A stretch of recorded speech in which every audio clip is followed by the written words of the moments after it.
على محمد وآل محمد اللهم صل على محمد وآل محمد وعلى آله وصحبه wa man tabi'ahum bi ihsan ila yaumil amma ba'd.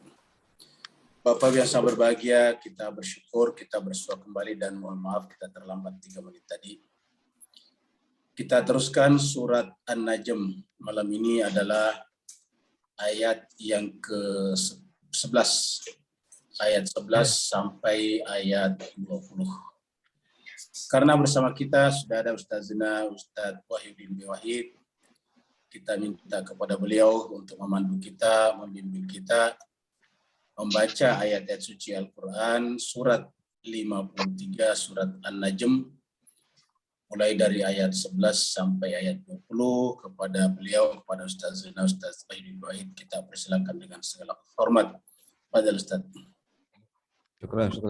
Assalamualaikum warahmatullahi wabarakatuh.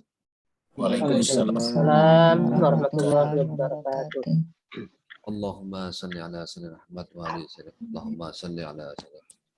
Baiklah, Ibu Bapak sekalian, kita lanjutkan bacaan Al-Qur'an kita pada malam hari ini, masih pada surah An-Najm.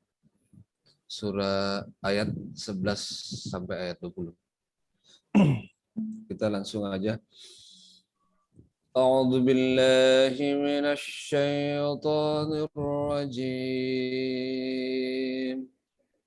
Bismillahirrahmanirrahim. A'udzu billahi minasy syaithanir rajim. Bismillahirrahmanirrahim. Ma kadzabal fuadu ma yara. Ma kadzabal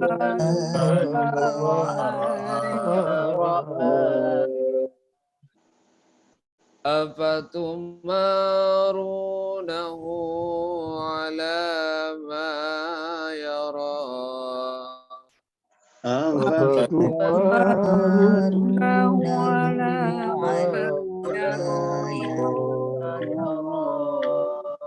Walaqad ra'ahu nazlatan ukhra.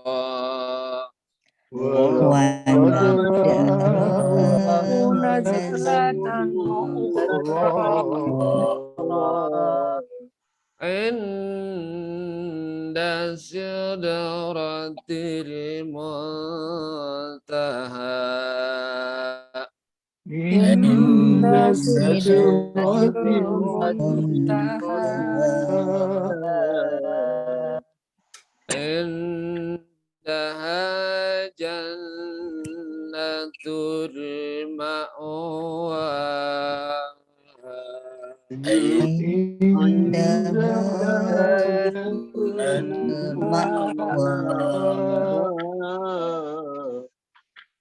إذ يغشى السدرة ما يغشى. إذ يغشى السدرة ما يغشى.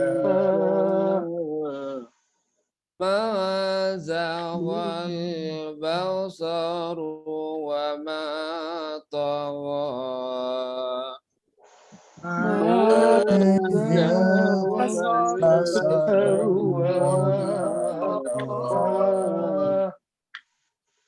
لقد رأى من آيات ربه الكبرى. لقد رأى من آيات ربه الكبرى. أفرأيتم اللات والعزى. أفرأيتم اللات والعزى ومناة والثالثة الأخرى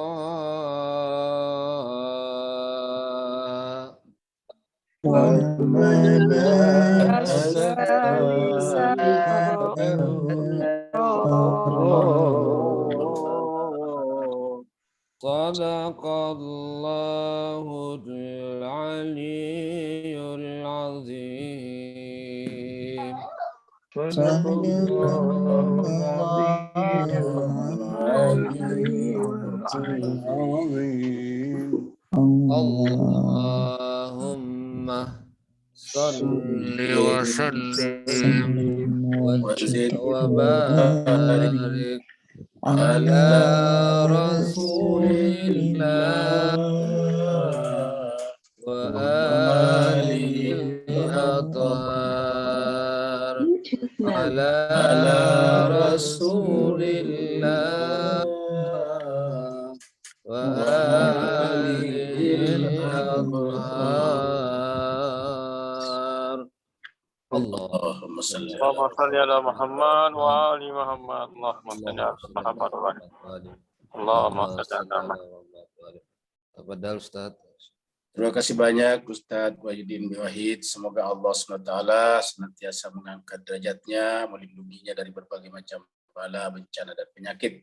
Amin. Begitu juga Bapak Ibu semuanya, semoga Allah SWT melihat Bapak Ibu dengan pandangan cinta, kasih, dengan pandangan rahman dan rahimnya, ampunannya, dan kelak nanti di akhirat mendapatkan perlakuan yang sebaik-baiknya sebagai hamba yang soleh. Kita teruskan surat 53 kita, yaitu surat An-Najm, surat yang berbicara tentang bintang. Nomor urutnya dalam Al-Quran adalah nomor 53. An-Najm artinya bintang, ayat sebelumnya penutupnya An-Nujum. Di masyarakat kita biasa terkenal istilah ahli nujum. Biasa di masyarakat kita orang yang suka meramal-ramal disebut dengan ahli nujum. Karena nujum itu artinya bintang. Kata meramal pakai bintang itu seperti sekarang horoskop. Jadi dulu-dulu boleh dikata ilmu yang paling lama itu adalah ilmu tentang perbintangan. Sampai sekarang masih dipakai, disebut dengan horoskop. Berbicara tentang bintang-bintang sehingga lahirlah bintang-bintang seperti Aries dan sebagainya. Jadi artinya bintang, kemudian turunnya di Mekah, lalu disebutlah dengan surat Makkiyah. Jumlah ayat adalah 62 ayat. Terakhir pada pertemuan kita hari Jumat yang lalu, kita sampai di ayat 9 dan 10 yang berbicara tentang jiwa, berbicara tentang fuad, berbicara tentang hati.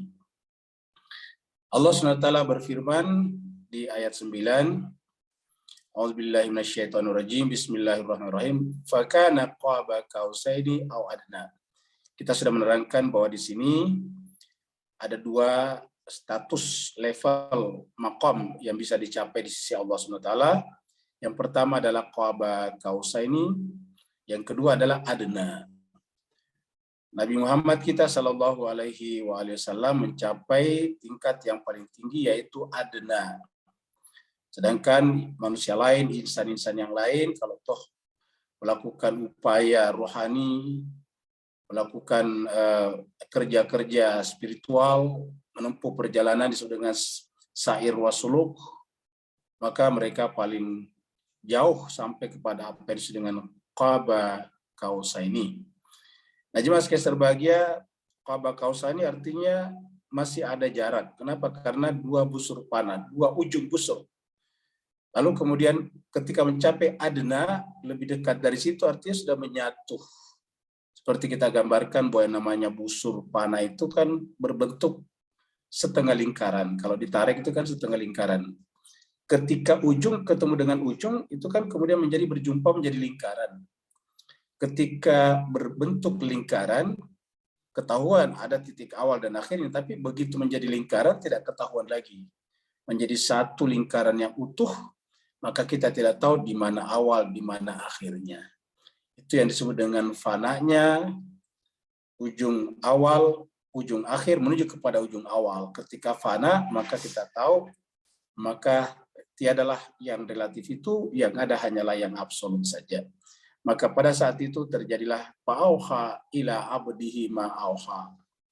Lalu kemudian Allah SWT mewahyukan kepada hambanya.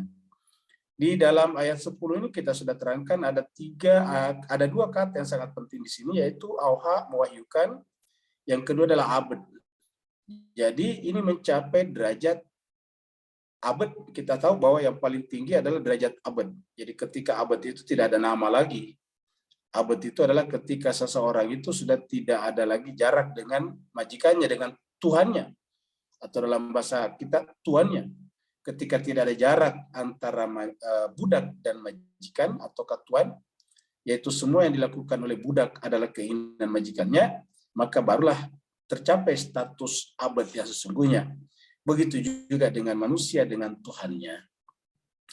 Akan tercapai derajat abad apabila tidak ada lagi hasrat. Tidak ada lagi keinginan kecuali hasrat dan keinginan Allah Subhanahu wa taala. Seperti yang pernah kita terangkan pada saat itu ketika dia melempar, bukan lagi dia melempar, tetapi Allah yang melempar, dan seterusnya. Fa'auha ila abdihi, kepada hambanya. Ini sama dengan ketika Isra Mi'raj. Surat Al-Isra maksud saya, yaitu subhanalladzi asra bi'abdihi. Jadi bi'abdihi. Nah di sini katakan auha itu mewahyukan, memberikan wahyu. Kalau asra juga begitu, perbuatan yang dilakukan. Jadi asra memperjalankan. Jadi memperjalankan. Jadi bukan Nabi yang jalan, tapi Allah yang perjalankan. Kalau di sini adalah auha, Allah yang memberikan wahyu. Dan wahyu itu adalah sebetulnya terjadi ketika terjadi tadi kontak langsung antara hamba dengan Tuhan, antara yang memberi wahyu dan yang menerima wahyu. Jadi ketika terjadi kontak langsung, tidak ada lagi senjang, tidak ada gap, tidak ada jarak antara yang memberi wahyu dan yang diberi wahyu, namanya auha. Makanya auha itu sebetulnya tidak ada kata-kata, hanya tersimpan begitu saja. Ketika Nabi Zakaria diberitakan oleh malaikat bahwa dia akan punya anak, lalu kemudian Nabi Zakaria mengatakan, apa benar saya masih bisa punya anak? Sementara saya sudah tua, istri saya juga sudah melampaui masa produktivitasnya. Maka kemudian malaikat mengatakan, begitulah kalau Allah menghendaki. Lalu Nabi Zakaria meminta tanda. Apa tandanya? Ayatnya atau tandanya adalah kamu tidak akan berbicara selama 3 hari berturut-turut. Tidak akan berbicara. Nah ketika tidak bisa berbicara, maka kemudian Nabi Zakaria naik di atas mimbar, berkhutbah, berceramah kepada umatnya dalam bahasa auha, menggunakan bahasa auha. Itu bisa kita lihat di dalam surat surat Maryam. Mari kita lihat surat Maryam dulu di sini ya. Kita lihat surat Maryam nih ya. Nah, jadi jemaah sekalian, jadi kita baca dari sini ya. Ayat 9 supaya kita tahu makna kata wahyu. Allah firman, a'udzubillahi minasyaitonirrajim, qala kadzalika. Jadi ini ketika Nabi Zakaria diberitakan akan punya anak, malaikat berkata, qala kadzalika. Allah berfirman melalui malaikat, begitulah. Qala rabbuka, Allah Tuhanmu berfirman, huwa alayya hayyun, bagi saya kata Tuhan itu adalah gampang, hayyun.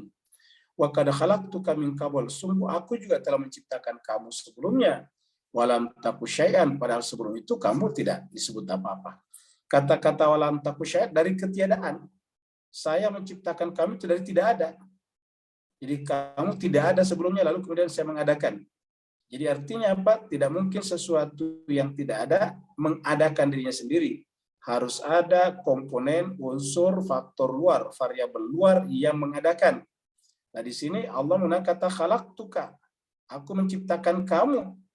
Ya, yaitu sebelum sekarang kamu menjadi manusia. Kata-kata kamu di sini bisa bermakna sebagai manusia.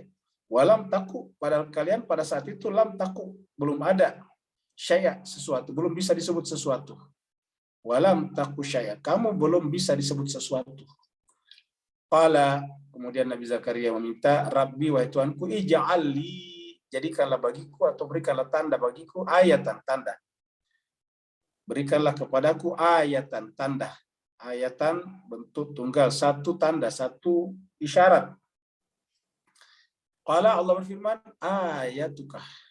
tanda yang Allah berikan kepadamu adalah Allah tukallima, yaitu Allah kamu tidak akan bisa sanggup tukallima berbicara annasa kepada manusia. Salasa selama 3 layalin sawiyah, selama 3 malam berturut-turut, 3 malam padahal kamu tidak ada gangguan kesehatan. Sawiyah itu dalam keadaan sehat walafiat.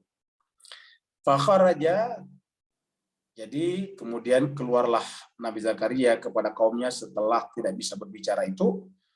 Fakharaja ala qaumihi, lalu kemudian dia keluar kepada kaumnya minal mihrab, yaitu memberikan ceramah di atas di mihrab. Fa'auha, ini ya. Ini Nabi Zakaria menggunakan kata fa'auha. Ini tulisannya sama tadi. Fa'auha, coba kita lihat sini tadi. Ini sama. Bapak Ibu bisa perhatikan ini sama persis ya. Bedanya tadi ada fa-nya, fa itu kan tambahan saja. Ini aslinya auha. Ini sama juga nih, fa'auha, ini ada fa-nya juga. Ya, ini ada fa-nya. Ya. Fa'auha, jadi fa'auha ila abdi ma'auha. Jadi fa'auha, ini sama persis. Fa'auha, ya. Jadi Nabi Zakaria juga auha, memberi wahyu. Apa artinya memberi wahyu? Isyarat. Apa itu isyarat? Ya, itu tidak ada kata-kata. Ya, jadi tidak ada kata-kata. Kata-kata adalah perantara. Ya, jadi kaitannya dengan Allah, dengan para nabi penerima wahyu itu tidak ada kata-kata. Yang ada tiba-tiba tersimpan saja wahyu ataukah kitab suci itu di dalam jiwanya sang nabi. Auha ilaihim an sabbihu bukratan wa asyiya. Dia memberikan isyarat, mewahyukan dalam tanda petik kepada kaumnya supaya mereka memperbanyak tasbih. Memperbanyak tasbih. Tasbih itu adalah mensucikan Allah dari berbagai macam hal yang tidak mungkin. Bukratan wa asyiya. Pagi ataupun malam. Asyiya isya. Pagi ataupun malam, atau pagi ataupun petang hari. Jadi jemaah sekalian, kita lihat di sini kata auha. Auha ini adalah Nabi Zakaria menggunakan kata auha. Fa'auha ilaihim. Maka Nabi Zakaria berwahyu dalam tanda petik ya kepada mereka. Jadi dari sini kita lihat bahwa auha itu adalah berbentuk isyarat-isyarat, bukan kata-kata. Kita sudah paham bahwa ada 3 instrumen pengetahuan manusia. Yang pertama adalah panca indera, 2 adalah akal, yang ketiga adalah zauq, rasa. Nanti kita bahas lagi pada saat kita berjumpa dengan kata fuad. Jadi fa'auha ila abdihi ma'auha, sampai di sini terakhir. Kemudian ini ada yang membuat, ini bukan saya punya, ini kita ambil dari Google, ada yang membuat tingkatan-tingkatan seperti ini, sadar, kalbu, fuad. Tentu ada benarnya tapi tidak seluruhnya benar, karena kita lihat nantinya kalau dalam Al-Quran itu selalu kata-kata as-sam'a wal absara wal af'idah, tapi bahwa kata sadar juga ada, kata kalbu juga ada, kata fuad tadi kita ada. Nah, jemaah sekalian berbahagia, ada yang mengatakan bahwa sadar itu paling di luar, kalbu di tengah, fuad di dalam, ini kayak gini. Jemaah sekalian, kita teruskan. Maka dzabal fuadu ma ra'a. Ini muncul kata fuad di sini. Maka dzabal fuadu. Fuadnya Nabi tidak berdusta. Jadi Bapak lihat di sini kata-kata kazaba ini. Kazaba, apanya yang tidak kazaba? Fuad. Nah, jadi fuad itu bisa terjadi kesalahan pada dirinya. Kadzabal fuadu, karena kata-kata ma kadzaba tidak berdusta kan berarti bisa hilang makna. Pada orang tertentu bisa terjadi kadzabal fuadu ma ra'a. Kita tahu yang namanya kedustaan adalah karena kadzabal fuadu ma ra'a. Kalau Nabi ini adalah ma, ya, jadi tidak. Jadi ada maknya, ada tidaknya, ada negasinya. Maka dzabal fuad, fuadnya Nabi itu tidak mendustakan mar'a apa yang disaksikannya. Jadi cuma sekali berbagai problem terjadi pada kata fuad, Kemudian akal itu adalah instrumen ataukah alat daripada kalbu. Karena kalau kita lihat surat Haji ayat 46 itu dikatakan bahwa kalbu adalah untuk akal. Ya, kita pernah dulu lihat, kita buka surat Haji di sini. Ya. Kita cari surat Haji ya, surat Haji. Surat Haji ayatnya, surat Haji surat 22. Ayatnya 46. Nah, di sini Allah berfirman, afalam yasiru fil ardi. Afalam yasiru, apakah mereka tidak berjalan di muka bumi, fil ardi, muka bumi. Kemudian kalau mereka berjalan di muka bumi, bukankah fatakuna lahum, bukankah mereka ada lahum pada diri mereka qulubun. Qulubun bentuk jauh dari kalbu. Ada qulub, ada kalbu. Kita jangan dulu lihat terjemahannya hati, ada kalbu. Dengan kalbu itu yaqiluna biha. Jadi kata yaqiluna ini kan kata kerja nih, fi'il mudhari'.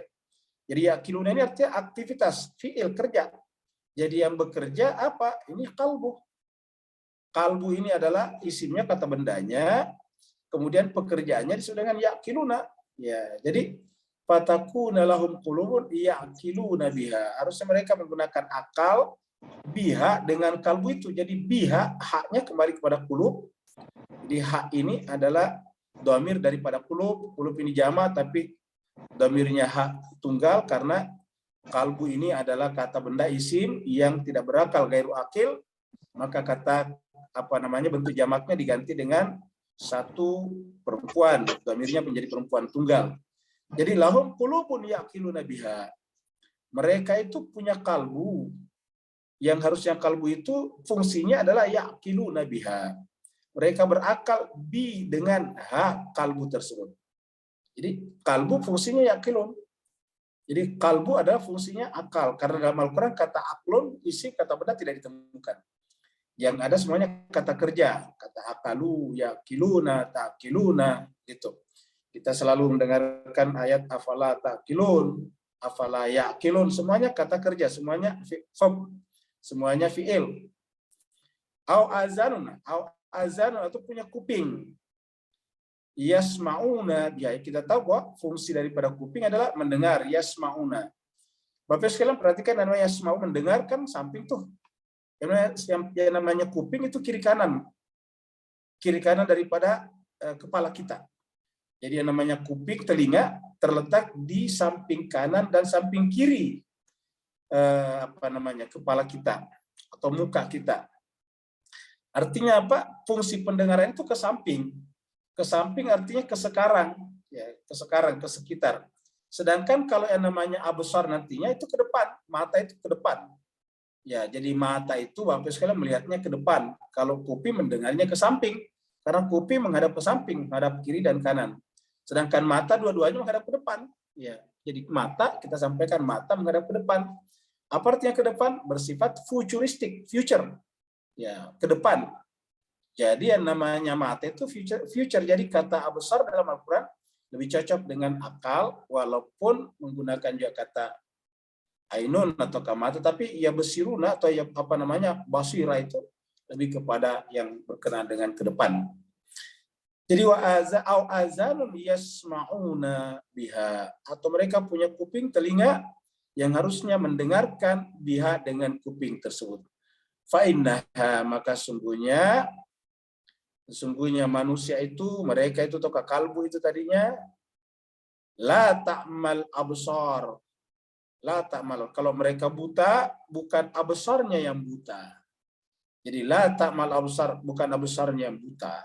Ya, kenapa? Karena absar ini basira adalah fungsinya ke depan tadinya, fungsi akliyah, fungsi masa depan, hari esok. Fungsinya adalah setelah kehidupan dunia, fungsinya adalah alam non materi di balik alam yang nampak ini. Jadi la ta'mal absar, bukanlah absar yang buta, walakin akan tetapi ta'mal qulub, yang buta adalah al-qulub, al-qalb, ya. Jadi al-qalbunya itu adalah yang buta, ya. Kenapa buta? Karena tidak bekerja sebagaimana mestinya. Akal itu membedakan benar dan salah, seperti cahaya membedakan warna-warna. Jadi yang membuat kita bisa membedakan hitam ataupun putih adalah cahaya.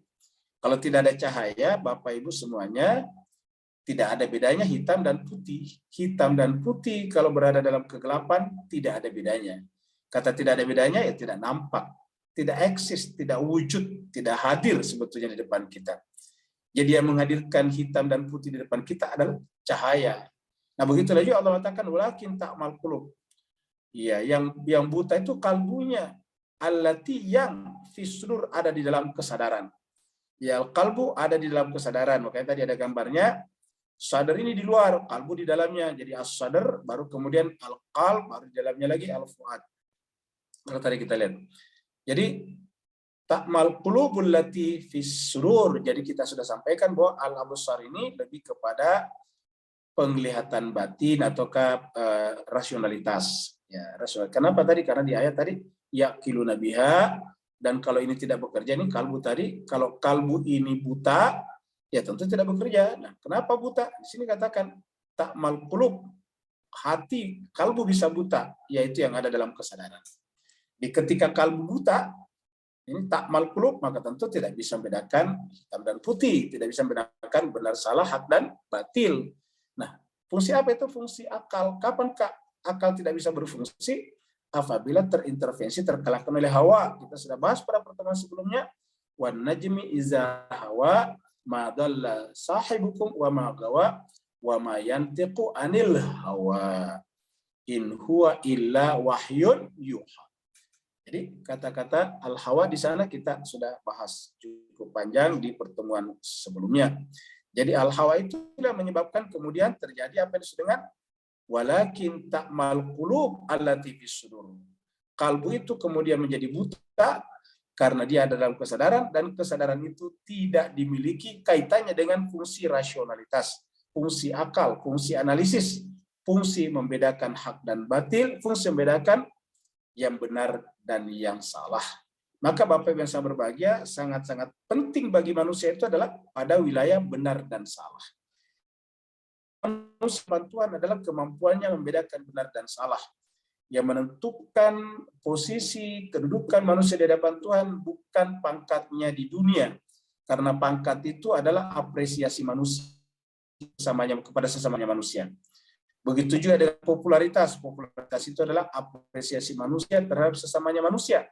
Jadi orang yang populer, orang yang punya pangkat dan jabatan, orang yang kaya raya, belum tentu di hadapan Tuhan nantinya akan mendapatkan perlakuan yang baik.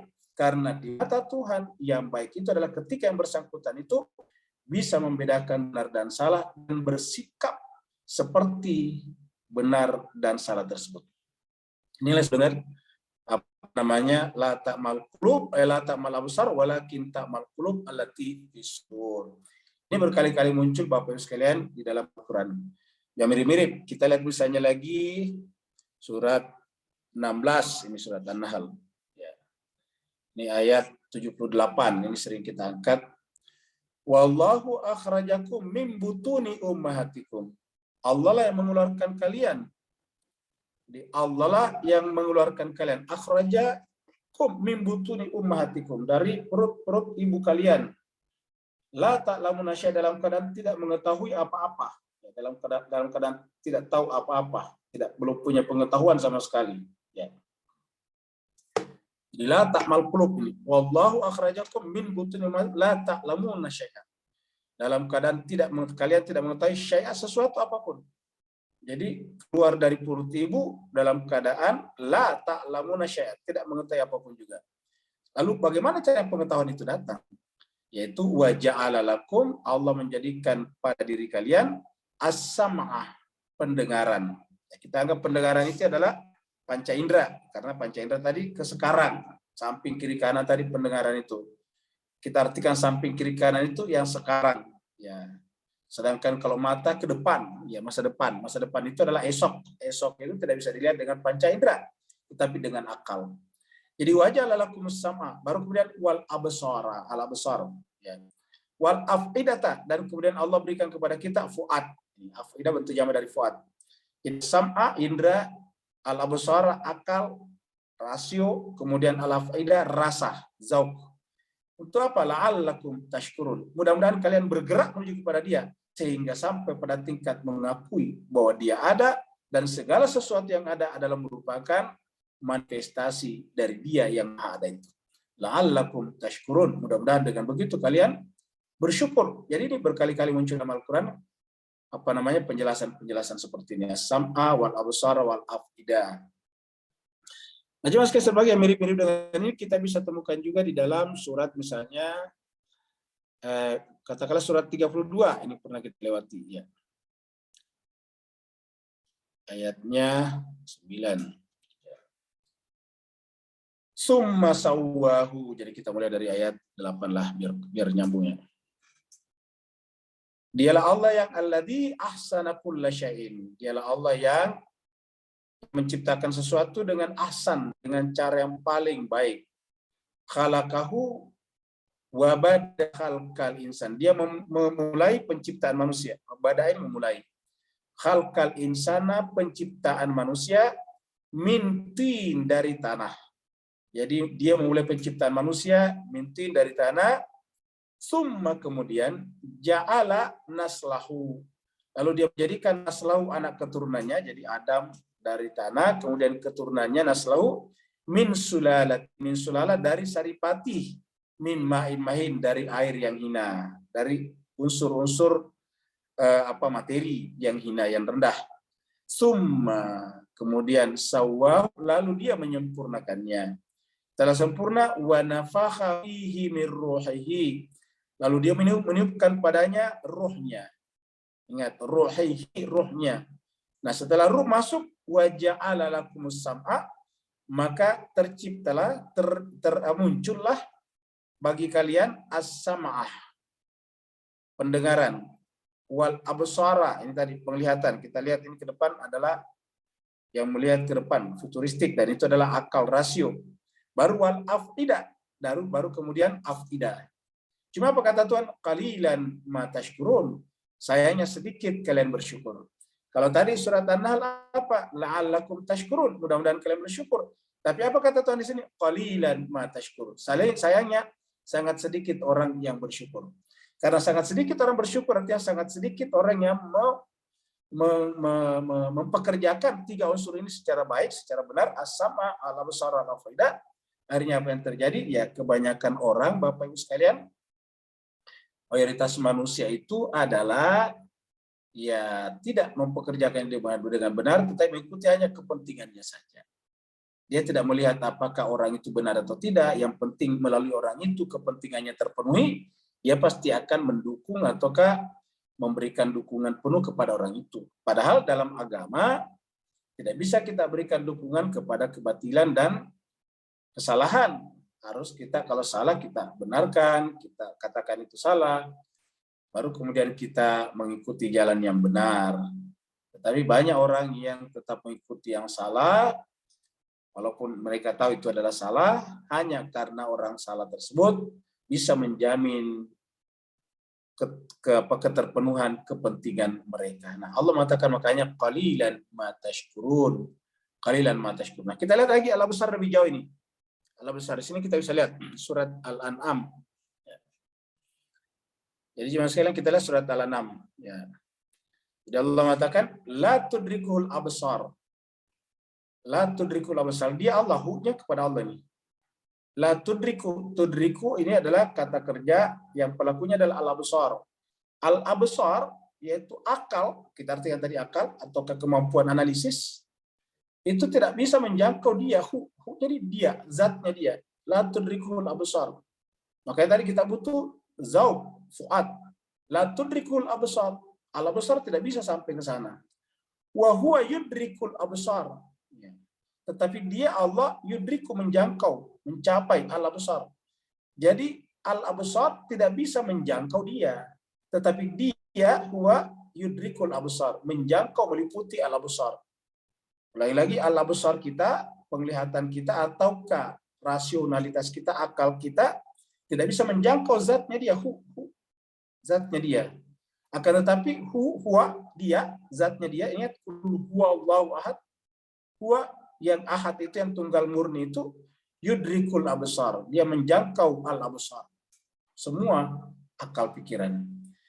Dan ini masuk akal, karena kalau dia juga zatnya terjangkau akal pikiran, berarti akal pikiran lebih tinggi daripada zatnya dia. Jadi wa huwa yudrikul absar wa huwal latiful khabir. Kenapa? Karena dia adalah al-latif, sangat halus. Kalau dalam bahasa hikmah filsafat namanya sangat-sangat sederhana, ya. Itu sangat-sangat sederhana, basit.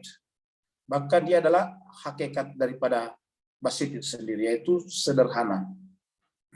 Jadi huwal latiful khabir. Dia adalah sangat halus. Kenapa sangat halus? Karena tidak tersusun, tidak merekap. Dan karena dia tidak murakab, maka dia bersifat tunggal murni, ahad. Dan karena dia tunggal murni, maka segala sesuatu berasal dari dirinya. Karena kalau dia ada sesuatu yang berasal bukan dari dirinya, berarti dia bukan tunggal murni, bukan ahad. Ya. Jadi ahad artinya tunggal murni. Tunggal murni artinya tunggal wujudnya, tunggal zatnya. Wa huwal latiful khabir.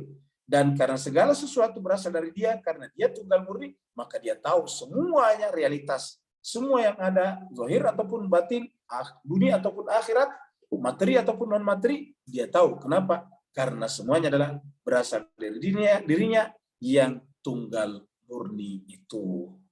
Qad ja'akum basairu min rabbikum. Maka Nabi datang membawakan kepada kita basair. Basair itu adalah penjelasan rasionalitas.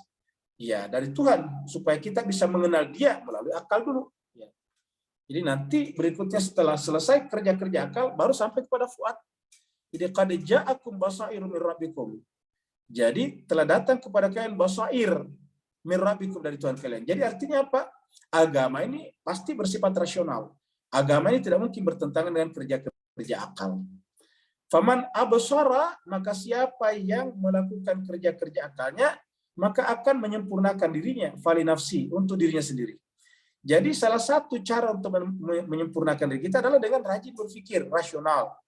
Kenapa? Karena dengan berpikir rasional, berarti kita mengaktualkan nafs kita, diri kita, dan setiap kita mengaktualkan diri kita kembali kepada dirinya sendiri.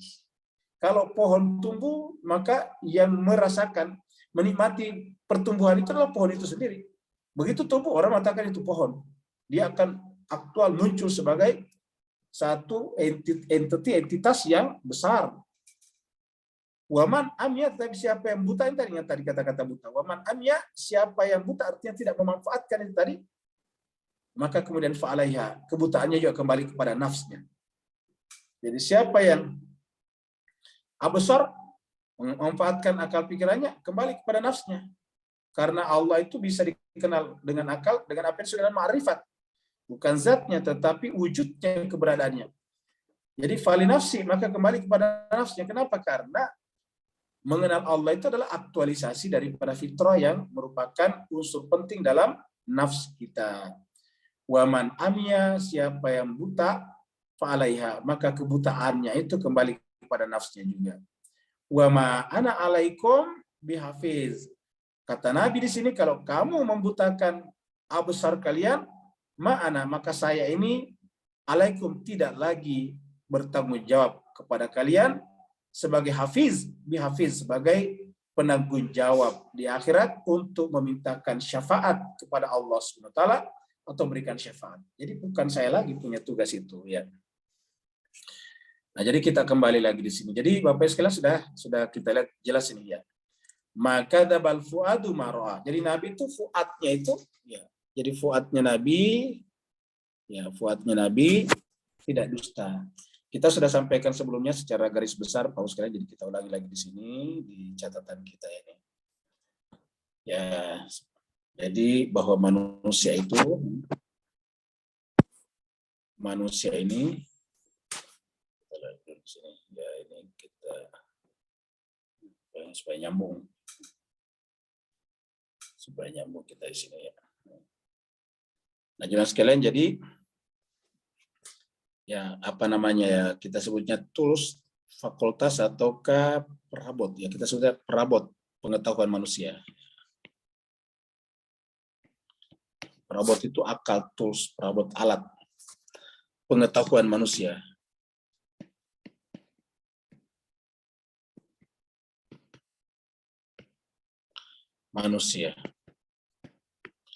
Yang pertama adalah panca indera. Kita sebut dengan panca indera.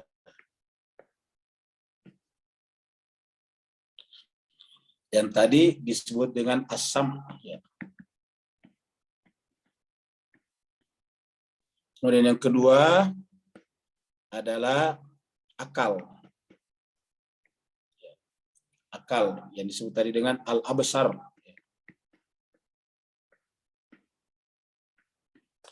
Kemudian yang ketiga adalah rasa, zauq, yang tadi disebut dengan fuad. Al-afidah. Fuad atau al-fuad atau al-afidah bentuk jamaknya. Al-afidah. Ini rasa ini bahasa Arabnya zauq. Nah, jadi jemaah sekalian kita sudah lihat ini 3 manusia. Yang pertama adalah panca indera dengan melihat, karena tadi kita tidak punya pengetahuan apapun pada saat keluar dari perut ibu kita masing-masing, kita mulai mengenal pohon-pohon, hewan-hewan, langit, bintang-bintang, itu kan melalui panca indera. Ya, dari penglihatan kita di alam semesta ini dan di sekitar kita, lalu kemudian kita bisa membuat perumpamaan-perumpamaan berkenaan dengan yang tidak dijangkau oleh panca indera. Misalnya sorga dibikin perumpamaan seperti taman yang indah. Manusia suci diibaratkan sebagai bintang-bintang di langit. Semuanya begitu. Jadi bermula dari panca indera. Semua nanti pembahasan kita berkenaan dengan akal, karena tidak ada yang menjangkau secara panca indera, diambil dari panca indera, perumpamaan. Ya, perumpamaan. Namanya perumpamaan itu tidak persis sama. Ingat, tidak persis sama. Cuma membantu kita memahami, itu namanya perumpamaan. Maka setiap perumpamaan di sini pasti ngambil dari panca indera. Seperti tadi sorga dengan taman, neraka dengan api, kan begitu Pak Bu sekalian. Kemudian yang ketiga adalah rasa, fuad. Lalu apa itu rasa? Ketika tidak ada lagi kerja ini selesai, rasa adalah diam. Jadi kita sampaikan ini adalah diam. Jadi kalau ini adalah mendengar, melihat, dan sebagainya, kalau ini adalah berpikir, maka di sini apa? Diam. Seperti tadi Nabi Zakaria. Pada saat diam itu, maka terjadi kesatuan antara hamba dengan Tuhan. Jadi ketika terjadi kesatuan antara hamba dengan Tuhan, sehingga yang bersangkutan sudah dengan abad, itu sebetulnya tidak ada lagi komentar. Karena setiap pembicaraan yang kita ambil dari ini 2, itu pasti tidak mewakili hakikat. Kita katakan tadi hanya perumpamaan saja. Itulah sebabnya Allah mengatakan ketika sampai kepada hakikat dari segala hakikat, rahasia dari segala rahasia, gaibnya segala gaib, yaitu zatnya Allah SWT, maka semua perumpamaan pun juga runtuh. Laisa kamitslihi syai'un. Perumpamaan pun runtuh. Perumpamaan hanya digunakan sebagai tangga untuk mendekati dia, tapi begitu sampai kepada dia, perumpamaan itu menjadi tidak berlaku juga. Laisa kamitslihi syai'un. Kenapa? Karena sampai di sana tidak ada kata-kata. Ya. Tidak ada narasi lagi di sana. Tidak ada paragraf di sana. Ya. Yang ada di sana hanya rasa, dan rasa itu terjadi dalam keadaan diam. Kita lihat tadinya Nabi Zakaria diam, Nabi Siti Maryam juga diam, tidak ada kata-kata. Ya, semuanya adalah dalam keadaan diam. Dan pada saat diam itu terjadi tadi wahyu. Nah, jadi jemaah sekalian berbahagia, ini bisa terjadi apabila tadi maka dzabal fuad. Dari manakah fuad itu mendapatkan kedustaan? Yaitu apabila tidak bekerja dengan baik ininya. Kalau akal tidak bekerja dengan baik, maka informasi yang dipasok ke sini salah. Ketika informasi yang dipasok ke sini salah, maka kemudian yang terjadi adalah kadzabah, mendustakan. Tidak seperti aslinya. Maka supaya yang dirasakan itu benar, harus diverifikasi oleh panca indera dan akal. Jadi ini penting sekali, karena banyak orang yang merasakan sesuatu, tapi yang dirasakan itu salah. Karena ini tidak ada lagi analisis di sini, yang ada hanya rasakan. Ya. Yang ada hanya merasakan saja. Maka bagaimana kita pastikan yang kita rasakan itu benar? Di sini perannya.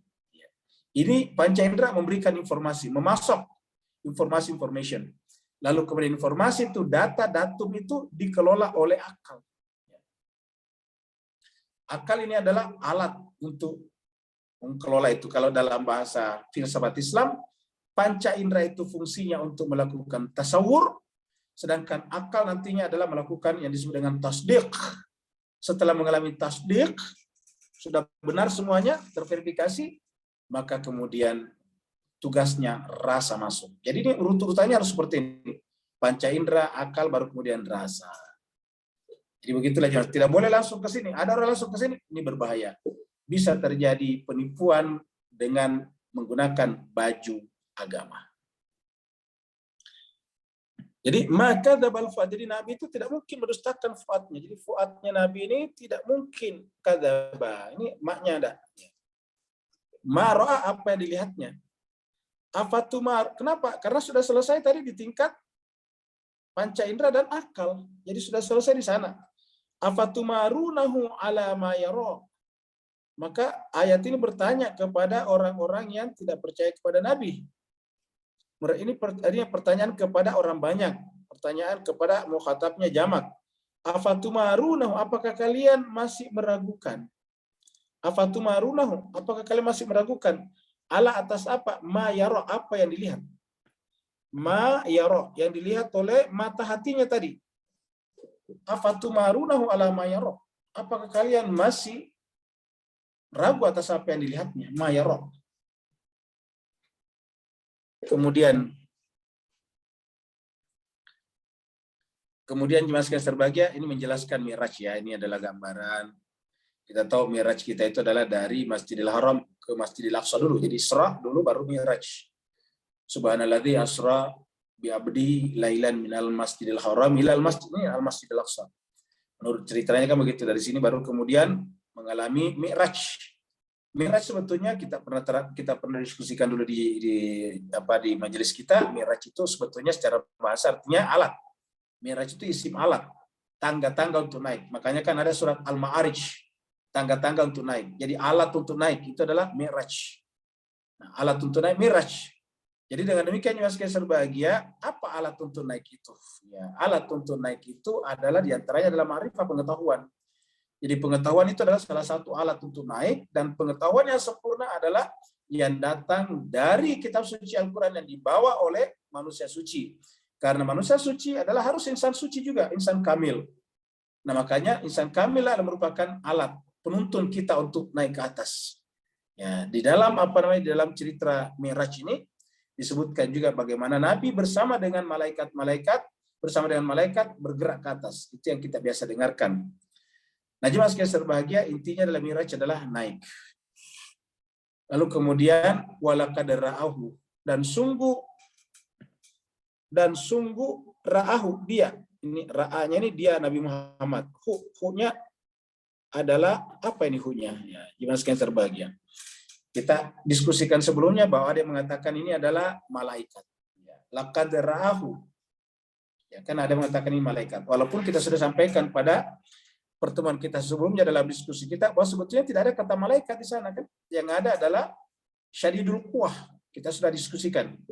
Jadi syadidul quwah, allamahu syadidul quwah, zumirratin, ya, yang memiliki kata-kata mirra, dari kata marra, apa saja yang diinginkannya pasti terjadi. Mirra itu cepat sekali, cerdas sekali, ya, tidak mengalami kesalahan.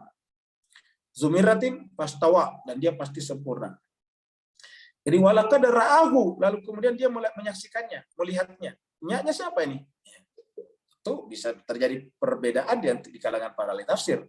Nah, jemaah sekalian berbahagia, kalau dalam pandangan saya Al-Fakir jemaah sekalian berbahagia ini, saya menganggap ini adalah Tuhan. Walaqad ra'ahu, dia melihat Tuhan dalam pengertian ini batiniyah ya. Walaqad ra'ahu.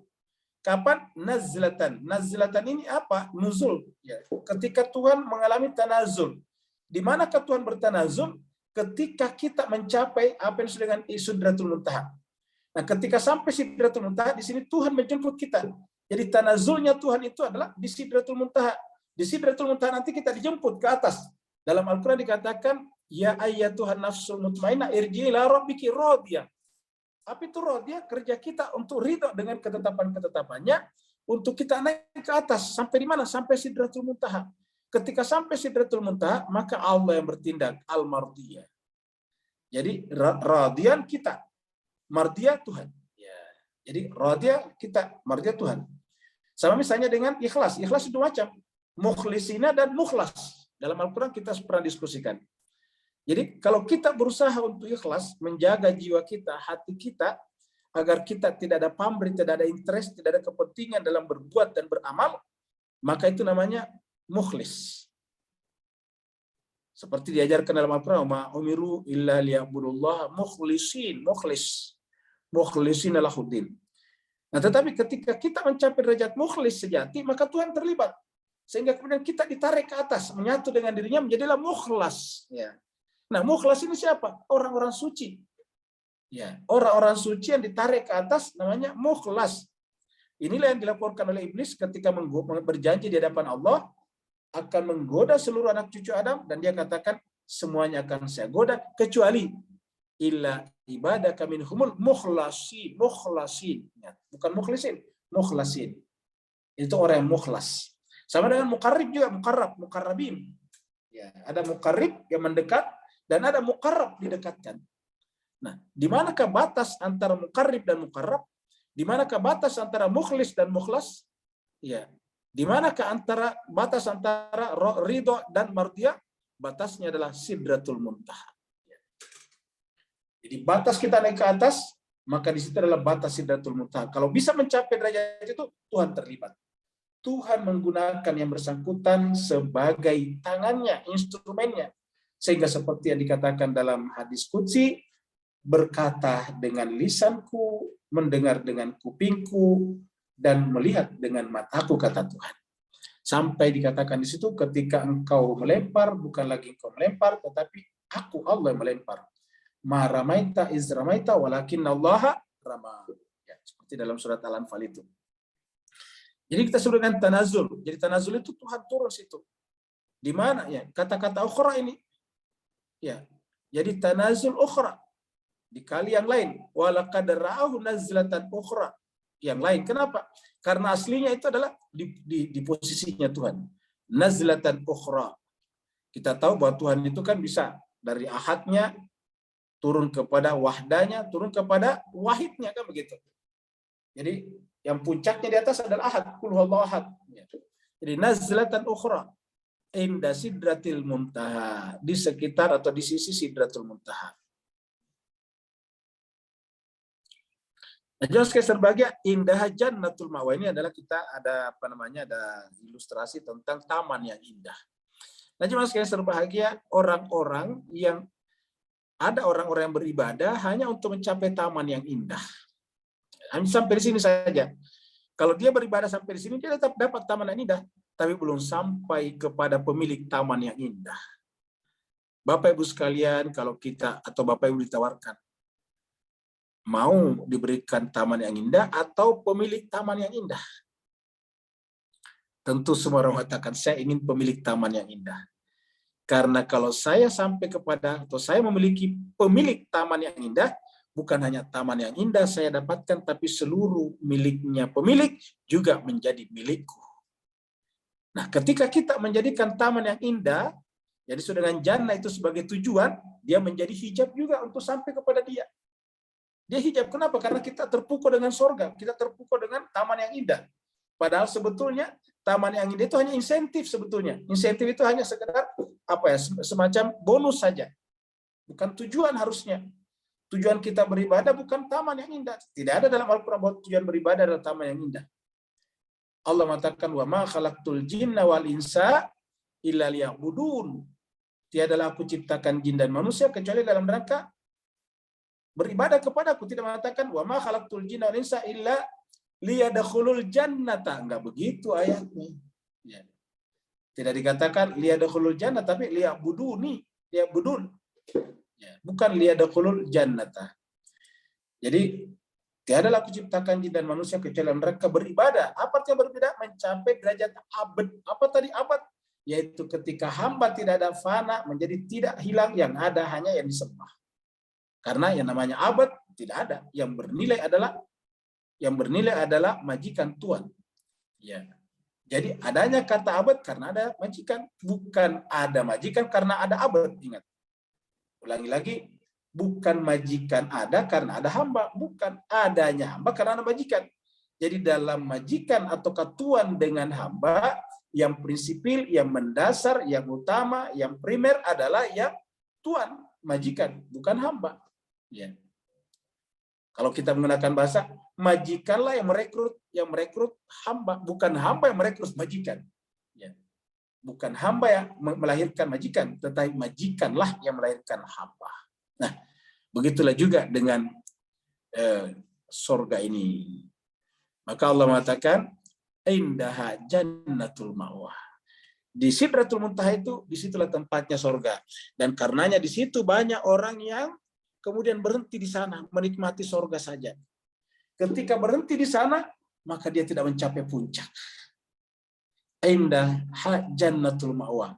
Di mana tadi Sidratul Muntaha? Tadi kan kata-katanya indah Sidratul Muntaha, indah Jannatul Ma'wa. Di Sidratul Muntaha itulah puncaknya sorga. Di situlah tempatnya sorga. Sorga tempat tinggal. Nah, cuma sekali serbaik, ketika yang kita jadikan objektif, tujuan, niat dalam beribadah adalah Jannatul Ma'wa untuk kita tepati, maka apa kata Allah? Maka itu meliputi, menutup. Iz yaghsha sidrata ma yaghsha. Jadi Sidratul Muntaha itu dikepung oleh keindahan sorga. Sehingga kalau kita berniat hanya sampai ke Sidratul Muntaha, berarti kita hanya akan sampai pada keindahan sorgawi saja. Ketika kita sampai pada keindahan sorgawi, berarti belum sampai kepada keindahan hakiki. Karena keindahan hakiki bukan pada sorgawi, tapi ilahi. Ya. Pada ilahi. Maka dikatakan sini menjadi penutup. Yaghsha itu menutupi. Ya. Jadi ini akan menjadi penutup. Iz yaghsha sidrata ma yaghsha. Ya. Sidratul Muntaha itu tertutup oleh apa ini? Jadi siapa yang naik ke atas hanya untuk sampai kepada Sidratul Muntaha, maka dia akan tertutup. Sidratul Muntaha itu tertutup oleh Jannatul Ma'wah, oleh keindahan semu. Kenapa? Surga itu keindahan semu. Keindahan asli, ya Allah, ilahi Tuhan. Nah, jadi lalu apa kalau begitu? Di atas Sidratul Muntaha ada namanya Baitul Ma'mur. Jadi kita harus tinggalkan ini menjadi ke atas Baitul Ma'mur. Nah, Baitul Ma'murin bagaimana cara mencapainya jemaah sekalian berbahagia? Yaitu ketika kita meniadakan semua kepentingan. Ya. Baitul Ma'mur itu adalah Baitullah. Kita ingin sampai kepada Allah. Baitullah yang hakiki apa sebetulnya? Yaitu zatnya. Jadi zatnya Allah itulah sebetulnya hakikat Allah Subhanahu wa taala. Iz yaghsha sidrata ma yaghsha. Sedangkan yang namanya Sidratul Muntaha masih tertutup oleh apa yang menutupinya. Apa yang menutupinya? Niat kita untuk hanya mencapai surga saja. Maka jemaah sekalian berbahagia, ada orang beribadah hanya untuk dapatkan surga.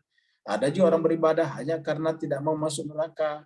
Lalu siapa yang paling tinggi? Orang yang paling tinggi adalah beribadah karena ingin kembali kepada Tuhannya. Saya Tuhan tidak ada kecuali karena Engkau mengadakan. Maka aku Tuhan harus kembali kepadamu lagi sebagai sumberku. Inilah yang disebut dengan kerinduan hakiki. Kita biasa menyebutnya dengan kerinduan primordial. Kalau kerinduan seperti ini belum muncul pada kita, berarti kita masih tertipu. Bahkan Bapak Ibu sekalian berbahagia, ada orang beribadah lebih di bawah lagi, yaitu beribadah supaya sehat, beribadah supaya kaya, beribadah supaya ini dan itu, pokoknya masih lebih banyak lagi. Lebih rendah daripada jannah dan neraka tadi. Ada yang beribadah supaya sehat. Saya rajin beribadah biar sehat walafiat, karena kalau sakit luar biasa mahalnya biayanya. Maka rajin beribadah supaya sehat. Jadi tujuannya supaya sehat. Ada juga rajin beribadah supaya diterima di perusahaan terkenal. Ada juga rajin beribadah supaya investasinya berkembang di mana-mana. Cuma segitu aja. Makanya orang-orang beribadah seperti ini biasanya bikin nazar-nazar yang sifatnya materi juga. Nanti kalau saya punya ini berhasil ini dan itu, maka saya akan menyantuni anak yatim. Jadi begitu. Jadi hanya sampai di situ, saya bukan sampai ke atas. Ya. Tidak seperti dalam surat Al-Insan. Ya. Innama yut'imukum biwajhillah. Kami memberikan makan kepada kalian semata-mata karena kami ingin sampai kepada Allah. Nah jadi iz yaghsha sidrata ma yaghsha. Kemudian ini kita berikan sedikit gambaran tentang basirah dari kata Abu Sar tadi, basirah. Mazagal basaru wa ma tagha. Nah, kalau Nabi Bapak Ibu jemaah sekalian berbahagia karena melampaui beyond daripada Sidratul Muntaha, maka kemudian apa yang terjadi? Tidak ada yang menutupinya. Penglihatan Nabi tidak ada lagi yaghsha. Yang ada mazagal basaru wa ma tagha. Sudah sampai pada tingkat basirahnya. Ini kita sebut basirah, penglihatan batin. Basirahnya Nabi itu mazaga. Tidak ada lagi yang melenceng, berpaling, tidak ada deviasi. Jadi tidak ada deviasinya. Wa ma tagha, dan tidak ada rasa aku sama sekali pada dirinya. Ingat, tagha ini aku.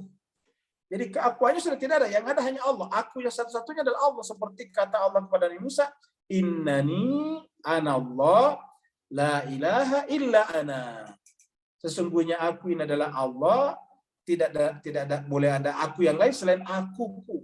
Innani ana Allah, la ilaha illa ana. Jadi anak itu aku. Nah, ketika kita masih merasa punya anak, ya punya keakuan di sana, berarti kita belum lewat di sini. Kalau Nabi kan semuanya mak. Ini gimana sekalian? Ini harus dibersihkan, mak ini harus dihilangkan. Kalau kita mak tidak ada, kalau Nabi maknya ada, yaitu mazaga, tidak deviasi, ma toga, tidak ada aku pada dirinya lagi. Kata-kata togok, merasa cukup. Dalam surat Al-Alaq dikatakan innal insana la yatogok ya. Allah mengatakan kepada Nabi Musa, wa Musa izhab ila fir'auna innahu togok. Itu Fir'aun togok. Sedemikian besarnya togaknya Fir'aun, mengangkat dirinya Tuhan dengan kata-kata ana rabbukumul a'la. Itu togok. Ya. Nah, jadi jemaah sekalian berbahagia, salah satu yang harus kita miliki untuk sampai ke sini, ini zaga. Apa itu zaga? Mazaga maksudnya. Zaga itu deviasi. Apa itu deviasi? Belum mengikuti panggilan akal pikiran. Jadi kita mengatakan benar kalau sesuai dengan keinginan kita. Ya, kita katakan benar kalau sesuai dengan aspirasi kita, sesuai dengan keinginan kita, sesuai dengan kelompok kita, sesuai dengan agama dan mazhab kita. Begitu beda dengan agama dan mazhab kita, kita katakan itu adalah salah. Jadi salahnya bukan berdasarkan rasionalitas, bukan berdasarkan akal sehat, tapi berdasarkan kepentingan subjektif. Ya. Mazagal basaru, berpaling. Kemudian togok, ya wama togok, tidak ada lagi keakuannya. Jadi kita harus hilangkan ini. Ini adalah rasionalitas karena mazaga jadi akal murni.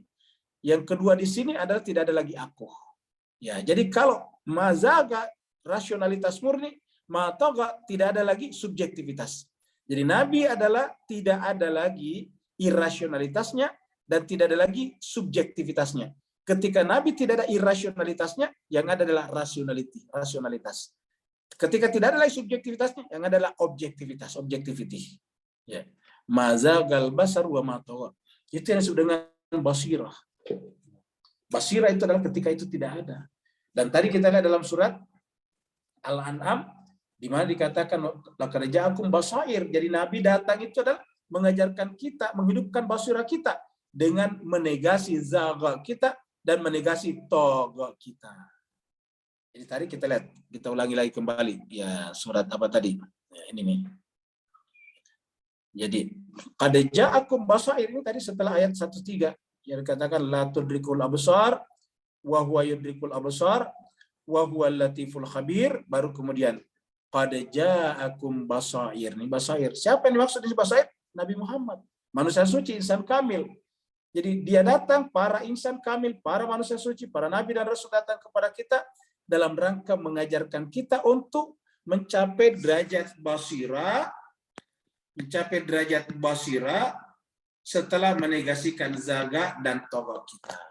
Ya. Baru mencapai derajat basirah. Itulah Nabi datang membimbing kita, mursyid kita. Laqad ra'a, baru diulangi lagi, laqad ra'a min ayati rabbil kubra. Sungguh dia, sungguh, laqad, sungguh. Ra'a, dia menyaksikan, dia melihat. Ya, ra'a. Ingat tadi ayat sebelumnya tadi ada ra'a. Ma kadzabal fuadu ma ra'a.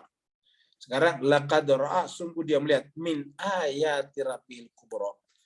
Dia menyaksikan min ayati rabbil kubra, ayat-ayat Tuhannya yang al-kubra, yang sangat besar. Ya. Jadi jemaah sekalian berbahagia, apa kira-kira maksudnya ayat rabbil kubra? Ya. Ketika dia sampai ke sana jemaah sekalian berbahagia, maka kita tahu bahwa zatnya Tuhan itu tidak ada yang bisa menjangkaunya. Maka ketika sampai Nabi di sana, yang dia lihat adalah cahaya. Dalam tanda petik ya, cahaya perumpamaan.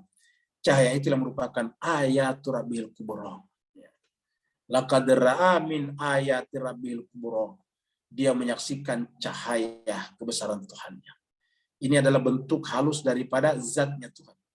Karena zatnya Tuhan tetap misteri. Zatnya Tuhan tetap waibul ghuyub. Zatnya Tuhan tetap menjadi sirrul asrar. Ya, maka kemudian jemaah sekalian diperhalus dengan kata-kata min ayati rabbil kubra. Jadi saksikan adalah cahaya yang mancar dari sana. Cahaya mancar dari sana, maka yang pertama tertimpa adalah sang Nabi sendiri. Makanya ketika cahaya yang terang benderang itu menimpa sang Nabi dan menjadi sifat, menjadi eksistensi sang Nabi, disebutlah dengan Ahmad, yang paling terpuji, yang paling terang menerima cahaya itu. Laqad ra'a min ayati rabbil kubra. Dia yang paling terang menerima itu. Laqad ra'a min ayati rabbil kubra, bisa kita artikan dia yang paling pertama menerima cahaya itu. Ayati rabbil kubra. Sehingga karena Nabi paling pertama menerima cahaya itu dalam sifatnya sebagai Ahmad, maka ketika muncul di alam nyata, alam indra, namanya Muhammad, maka seluruh perbuatannya adalah ayat-ayat Allah. Tidak ada kata-katanya yang bukan merupakan ayat. Jadi bukan hanya wahyu yang ada dalam dirinya, tetapi wahyu itu menjelma menjadi perbuatan, tindakan, kedipan, bahkan diamnya sekalipun. Diamnya Nabi adalah merupakan ayat Allah. Seperti tadi yang kita katakan, dia berjalan dengan menggunakan kakiku, dia melihat dengan mataku, dan seterusnya. Ya. Seperti yang kita lihat di dalam surat, mana ini surat kita lihat di dalam surat, ya kita lihat sini. Ya, ini tadi kita pindah ke sini. Ya.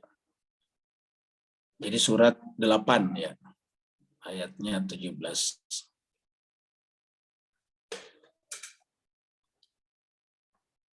Ini dia jemaah sekalian, ayatnya 17 surat Al-Anfal surat 8 ayat 17. Allah firman, "Falam taqtuluhum." Bukan kamu yang membunuhnya Muhammad. Falam taqtuluhum, ketika perang terjadi. Ingat perannya Nabi itu membela diri, mempertahankan mempertahankan nyawa-nyawa, jiwa-jiwa yang ada di Madinah. Falam taqtuluhum, bukan kamu yang membunuhnya. Walakin Allah qatalahum, akan tetapi Allah yang membunuhnya. Jadi karena Nabi tidak pernah ada keinginan untuk membunuh orang, tidak ada keinginan untuk memerangi orang, tetapi karena mereka datang beratus-ratus, beribu-ribu ingin menghancurkan Madinah, ingin membunuh orang-orang di Madinah, maka Nabi terpaksa keluar atas perintah Allah mempertahankan kotanya. Kita sudah melihat beberapa perang Nabi sebelumnya selalu di luar kota Madinah, menahan mereka supaya jangan masuk. Maka ketika Nabi melakukan itu, dia melakukannya karena perintah Allah. Falam taqtuluhum, Nabi melakukannya bukan karena kehendaknya, tapi kehendak Tuhan tadi. Bukan kehendaknya, tapi kehendak majikannya, tuannya.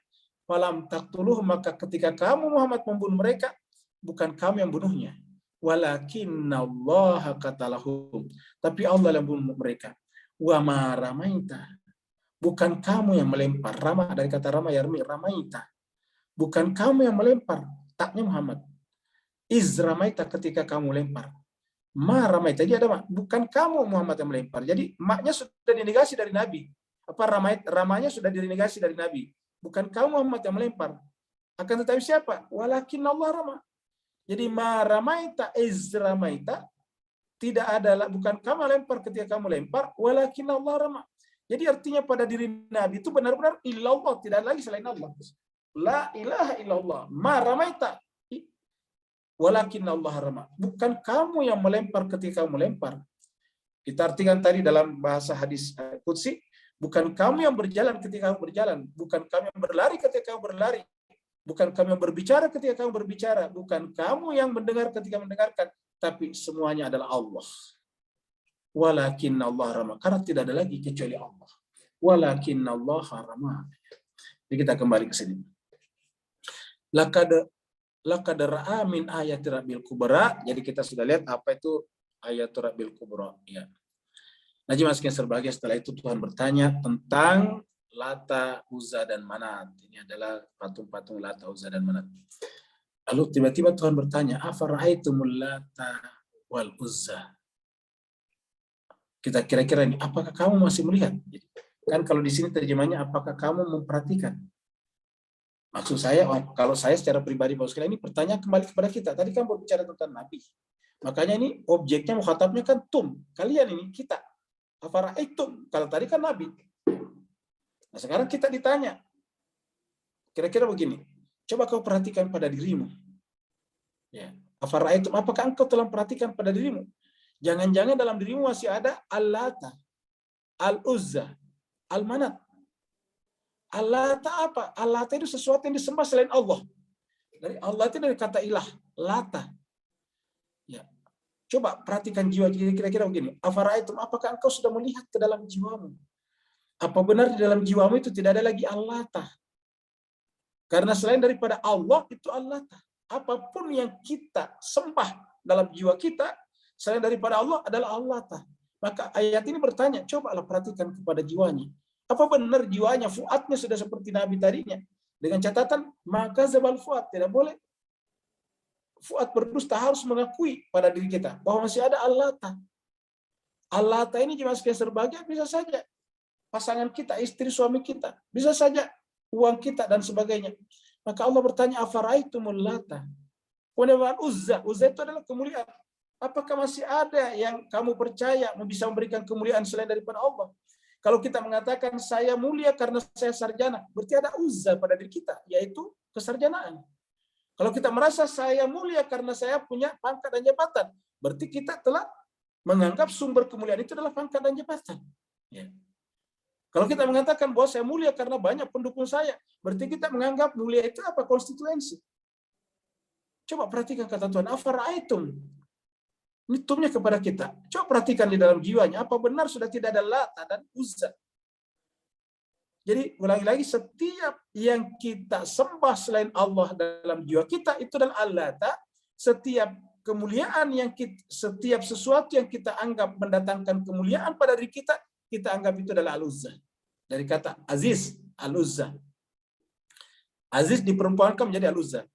Kemudian wal manata, kalau kalian masih punya angan-angan, impian selain daripada Allah, maka itu adalah al-manat. Manat itu dari kata, satu kata dengan nawa, ini dari kata nawa. Nawa itu niat, keinginan. Ya.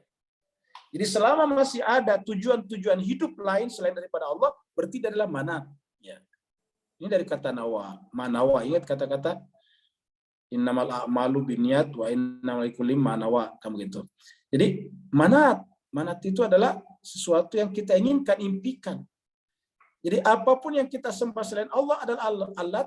Apapun yang kita anggap mendatangkan kemuliaan selain daripada Allah, maka kita adalah Al-Uzza. Itu adalah Al-Uzza. Itulah sebabnya jemaah sekalian, banyak orang yang mau melakukan perbuatan menumpahkan darah orang lain karena berharap mereka mendapatkan kemuliaan dari sana. Kenapa cucu Nabi dibunuh dengan sangat sadis di Karbala? Bapak sekalian, seperti yang kita tahu ceritanya semuanya. Karena ada orang-orang yang menganggap dia mulia kalau dia bekerja di balik kekuasaan penguasa pada saat itu, yaitu Yazid, atau gubernur Kufah pada saat itu, yaitu Ubaidullah. Jadi mereka menganggap dia mulia, bahkan ada menganggap mulia kalau menjadi wali kota di Rai misalnya. Ada. Dia menganggap dirinya mulia kalau menjadi wali kota di Rai, maka demi mendapatkan wali kota di Rai, dia rela membunuh cucunya Nabian. Dia tahu sendiri tidak ada salahnya sama sekali. Jadi orang bisa melakukan apa saja ketika menganggap sesuatu itu menjadi sumber kemuliaannya. Dia akan menyembah-nyembah di sana. Allata. Itu sebabnya juga sekali Tuhan bertanya dengan proses Mi'raj tadi itu, apa kalian dalam dirinya sudah tidak ada Lata, sudah ada Uzza, tidak ada lagi orientasi, objektif selain daripada Allah. Allah mengatakan as-salisatal ukhra. Ini adalah 3 Tuhan lain yang disembah manusia. Ya, kita bisa menyebut pangkat jabatan, semuanya bisa disingkat dengan 3 ini. Ya. Inilah 3 Tuhan. Ukhra kita artikan 3 Tuhan lain. As-salisatal ukhra. Inilah 3 Tuhan lain selain daripada Allah Subhanahu wa taala. Mau disebut dengan pangkat jabatan, uang, fulus dan sebagainya, semuanya disingkat dengan 3, yaitu Allata, Al-Uzza wal Manat, as-salisatal ukhra. Maka ketika Allah mengatakan jangan menyembah selain Allah, maksudnya jangan menyembah Allata, Al-Uzza wal Manat yang ini ada pada diri kita. Maka jemaah sekalian, tugas kita adalah apa? Yaitu tahalli dan tajalli. Tahalli artinya apa? Membersihkan, mensucikan jiwa kita dari Allata, Al-Uzza wal Manat. Karena kalau ini kita lakukan, kita akan melakukan perbuatan-perbuatan zalim. Jiwa kita menjadi nafs zulmani. Zulmani artinya dari kata zulumat. Zalim. Pasti akan melakukan kezaliman. Kita lihatlah dalam sejarah. Orang-orang membunuh orang yang tidak bersalah karena dia didapatkan keuntungan duniawi di sana. Dikasih pangkat jabatan, dikasih kedudukan dan sebagainya. Ini banyak terjadi di berbagai penjuru dunia, Bapak Ibu sekalian berbahagia. Di berbagai tempat sering terjadi pembantaian Dia tidak tahu apa salahnya orang itu, tapi karena disuruh oleh majikannya, dan majikannya menjanjikan pangkat dan jabatan atau kedudukan, mereka melakukannya. Mereka juga diancam kalau tidak melakukannya tidak dapat pangkat dan jabatan. Jemaah sekalian berbahagia. Kasus, kalau kita sudah paham, kita akan tahu kenapa terjadi perang di Ukraina. Karena ada beberapa tokoh di Ukraina yang mau diperalat oleh negara-negara luar untuk menjadikan wilayahnya sebagai stepping stone, batu anjak untuk mendekati negara orang lain. Nah, sehingga apa yang terjadi jemaah sekalian berbahagia, negara orang lain itu kemudian merasa terancam, akhirnya terjadilah petaka kemanusiaan yang disebut dengan peperangan sekarang.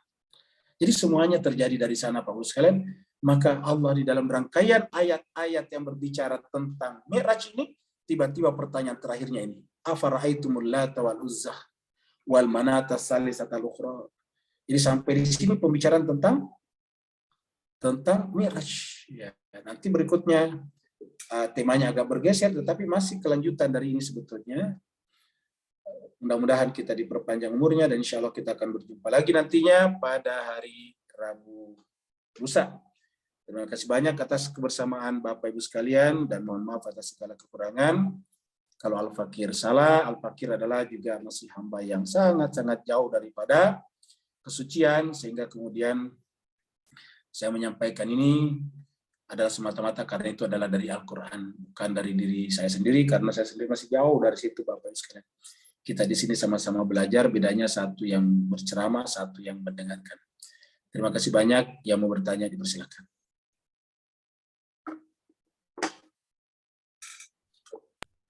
Assalamualaikum warahmatullahi wabarakatuh, Ustaz. Waalaikumsalam warahmatullahi wabarakatuh.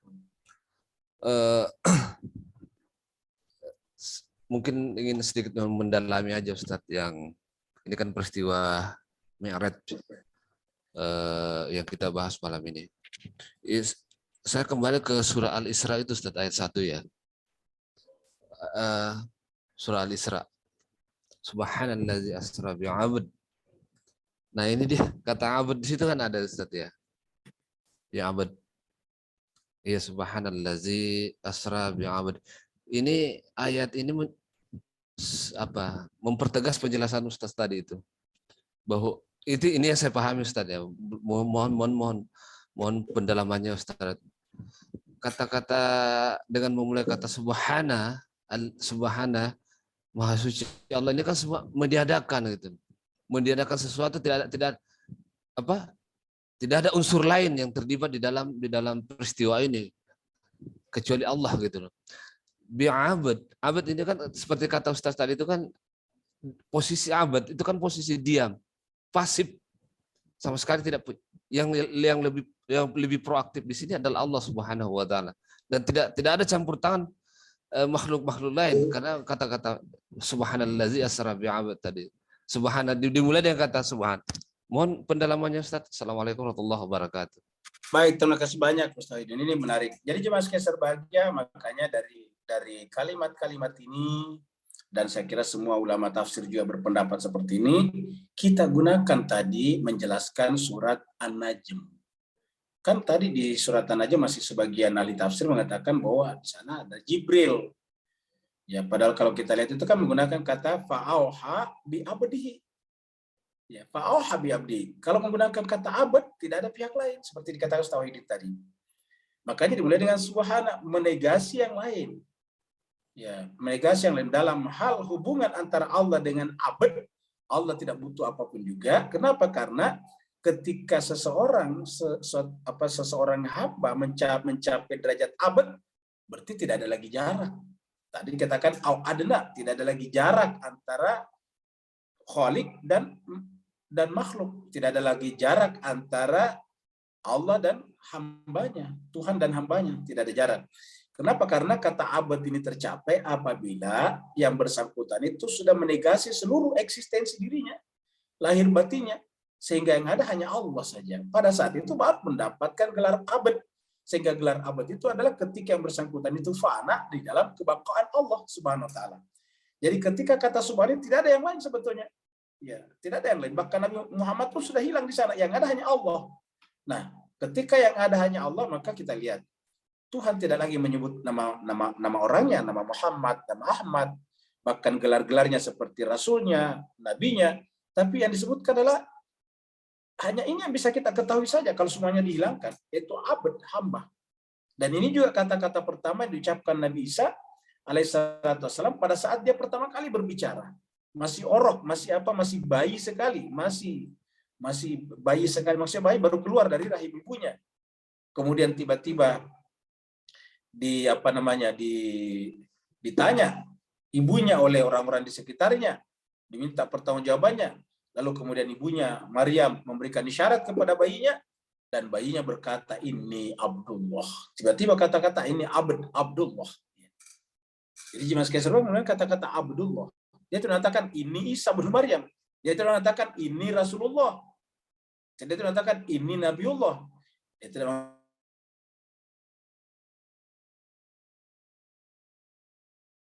ini Rasulullah ilahi. Yang pertama.